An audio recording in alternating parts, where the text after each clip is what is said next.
పహల్గాం ఉగ్రదాడి జరిగి ఏడాది పూర్తయిన వేళ ఆపరేషన్ సింధూర్ను గుర్తు చేసుకుంది భారత సైన్యం.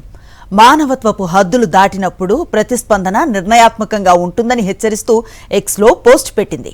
న్యాయం జరిగిందని, భారతదేశం ఐక్యంగా నిలుస్తుందని స్పష్టం చేసింది.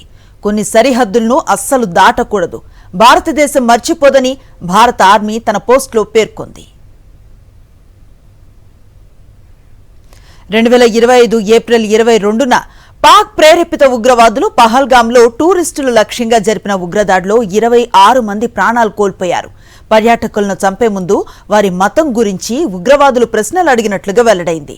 ఇందుకు ప్రతీకారంగా 2025 మే 7 నుంచి 10 వరకు ఆపరేషన్ సింధూర్ను చేపట్టింది ఇండియన్ ఆర్మీ.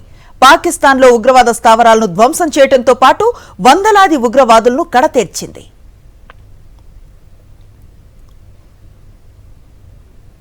పహల్గాం ఉగ్రదాడి అనంతరం పాకిస్తాన్కు దౌత్యపరంగా కఠిన చర్యలు తీసుకుంది భారత్. ఆ దేశంతో ద్వైపాక్షిక వాణిజ్యాన్ని ఆపేసింది.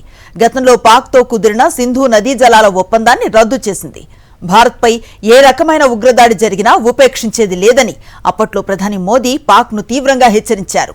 ఈ నేపథ్యంలో మే 7న తెల్లవారుజామున పాకిస్తాన్ పాక్ ఆక్రమిత కశ్మీర్లోని ఉగ్రవాద స్థావరాలపై భారత త్రివిధ దళాలు మెరుపు దాడులు చేశాయి. లష్కర్-ఏ-తోయిబా, జైష్-ఎ-మహమ్మద్, హిజ్బుల్ ముజాహిద్దీన్ వంటి పాక్ ప్రేరేపిత ఉగ్రవాద సంస్థలకు చెందిన స్థావరాలను తుడిచిపెట్టేశాయి.